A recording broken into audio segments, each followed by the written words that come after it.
അസ്സലാമലൈക്കും, welcome to my channel. ഞാൻ ഇന്നിവിടെ തയ്യാറാക്കാൻ പോകുന്നത് ഒരു പൂരിയാണ്. അതിനായിട്ട് ഞാൻ ഒരു 1.5 കപ്പ് ആട്ടമാവാണ് എടുക്കുന്നത്. അതായത് ഗോതമ്പ് മാവ് ഞാനിവിടെ കഴുകി ഉണക്കി പൊടിച്ചതാണ്. അതാദ്യം എടുക്കാം. ഇനി അടുത്തതായി 1/4 കപ്പ് മൈദമാവ്, 2 ടീസ്പൂൺ റവ, ആവശ്യത്തിന് ഉപ്പ്, ഇനി ഒരല്പം എണ്ണ, സൺഫ്ലവർ ഓയിലാണ് ഞാൻ ഒഴിക്കുന്നത്. ഇത് നന്നായിട്ട് നമുക്കൊന്ന് കുഴച്ചെടുക്കാം. അതിനായി ഞാൻ ആദ്യം എടുത്ത 1 കപ്പിന് ആ കപ്പിന് അളവായിട്ടാണ് ഞാൻ വെള്ളം ഒഴിക്കുന്നത്.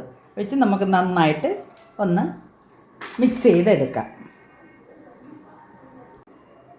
കുറേശ്ശെ ആയിട്ട് നമുക്ക് വെള്ളം ഒഴിച്ച് നന്നായിട്ട് ഇത് മിക്സ് ചെയ്തെടുക്കാം. നന്നായിട്ട് മിക്സ് ചെയ്ത് വന്നിട്ടുണ്ട്. ഇനി നമുക്ക് ഒരു ടീസ്പൂൺ എണ്ണ ഇങ്ങനെ നന്നായിട്ട് അതിലോട്ടൊന്ന് തടവി നമുക്ക് അടച്ച് ഒരു 20 മിനിറ്റ് വയ്ക്കാം.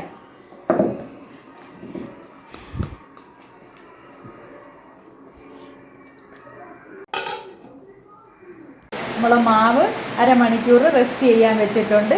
ഇനി നമുക്ക് ഞാൻ അതിനായിട്ട് ഒരു സ്റ്റൂ ഉണ്ടാക്കാനായിട്ട് ഒരു സവാള, ഒരു ക്യാരറ്റ്, ഒരു പൊട്ടാറ്റോ, 3 പച്ചമുളക്, ഒരു 5 പീസ് വെളുത്തുള്ളി, ഒരു ചെറിയ പീസ് ഇഞ്ചി, കറിവേപ്പില, ഇത് നമുക്ക് ഇതെല്ലാം അരിഞ്ഞ് നമുക്കൊരു പ്രഷർ കുക്കറിലിട്ട് വേവിച്ചെടുക്കാം.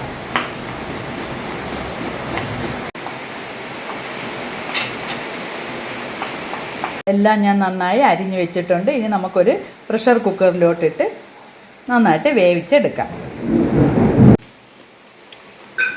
നമുക്കിത് പ്രഷർ കുക്കറിലോട്ട് ഇട്ട് ഒരു ഗ്ലാസ് വെള്ളം ഒഴിച്ച് നമുക്ക് നന്നായിട്ടൊന്ന് വേവിച്ചെടുക്കാം.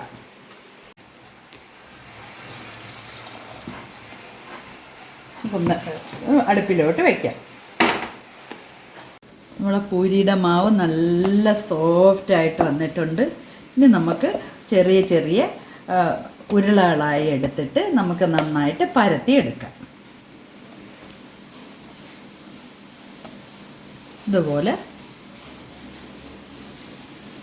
കൗണ്ടർ ടോപ്പിലിട്ട് നമുക്കൊന്ന് പരത്തിയെടുക്കാം. അല്പം പൊടിമാവ് വേണമെങ്കിൽ ഉപയോഗിക്കാം, ഇല്ലെങ്കിൽ വേണ്ട. ഞാൻ ആദ്യം കുറച്ച് ഇട്ടിട്ട് ഇനി ഇടേണ്ട ആവശ്യം ഉണ്ടാവില്ല. നമുക്ക് ഒരെണ്ണം പരത്തിയെടുക്കാം. ഒരുപാട് ചപ്പാത്തിയുടെ അത്ര തിന്നാക്കണ്ട, ഏതാണ്ട് ഇത് വലിപ്പത്തിൽ നമുക്കുണ്ടാക്കി എടുക്കാം ഓരോന്നായിട്ട്. ഞാനൊരു പാൻ അടുപ്പി വെച്ച് അതിനകത്ത് സൺഫ്ലവർ ഓയിൽ ഒഴിച്ചിട്ടുണ്ട്. ഇനി നമുക്ക് ഓരോന്നായിട്ട് പൊരിച്ചെടുക്കാം. നന്നായിട്ട് ഫ്രൈ ചെയ്തെടുക്കാം. നമ്മൾ അടിപൊളിയായിട്ട് നല്ല പൊള്ളി വന്നിട്ടുണ്ട്. നമുക്കിനി ഓരോന്നായിട്ട് ഇങ്ങനെ പൊരിച്ചെടുക്കാം.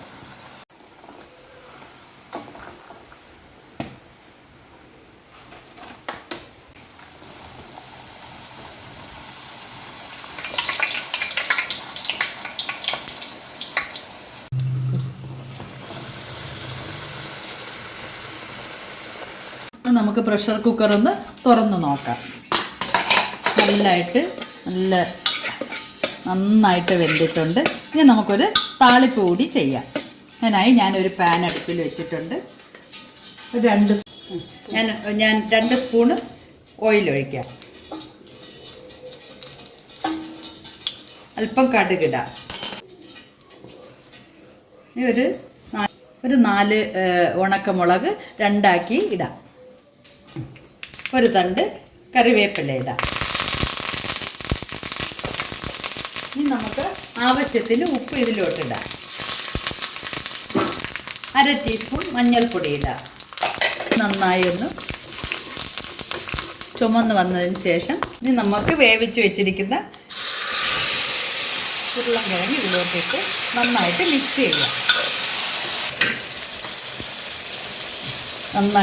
ചെയ്യാം. ഇനി നമുക്ക് ഒരു 1/2 ഗ്ലാസ് തേങ്ങാപ്പാൽ കൂടി ഇതിലോട്ട് യോജിപ്പിച്ച് നമുക്ക് ഓഫ് ചെയ്ത് എടുക്കാം. ഒരു 1/4 കപ്പ് തേങ്ങാപ്പാൽ കൂടി ഇതിലോട്ട് ഒഴിക്കാം. വെച്ച് നന്നായിട്ട് യോജിപ്പിച്ച് ഇനി നമുക്കിത് തിളപ്പിക്കേണ്ട, നമുക്ക് ഓഫ് ചെയ്തെടുക്കാം. നമ്മളെ പൂരി നല്ല അടിപൊളിയായിട്ട് വന്നിട്ടുണ്ട്. ഒട്ടും എണ്ണ പിടിച്ചിട്ടില്ല. നമുക്ക് ഇതുപോലെ നിങ്ങളെല്ലാവരും ഒന്ന് ഉണ്ടാക്കി നോക്കണം. ഈസി ആയിട്ട് ഉണ്ടാക്കാൻ പറ്റുന്ന ഒരു ഐറ്റമാണിത്. നിങ്ങളെല്ലാവരും ഒന്ന് വീട്ടിൽ ഉണ്ടാക്കി നോക്കണം. നല്ല ടേസ്റ്റാണ്. പൊട്ടറ്റോയും വെജിറ്റബിൾ എല്ലാം കൂടെ ഉള്ളത് കൊണ്ട് നല്ല ടേസ്റ്റാണ്. നിങ്ങളെല്ലാവരും ഒന്ന് വീട്ടിലുണ്ടാക്കി നോക്കിയിട്ട് ഇതിൻ്റെ ഫീഡ്ബാക്ക് അറിയിക്കണം. എന്നിട്ട് സബ്സ്ക്രൈബ് ചെയ്യാത്തവരൊന്ന് കണ്ടുകൊണ്ടിരിക്കുന്ന എല്ലാവരും കണ്ടുകൊണ്ടിരിക്കുമ്പോൾ ഒന്ന് സബ്സ്ക്രൈബ് ചെയ്ത് ഷെയറും ചെയ്ത് ലൈക്കും ചെയ്ത് സപ്പോർട്ട് ചെയ്യണം. Okay, bye bye.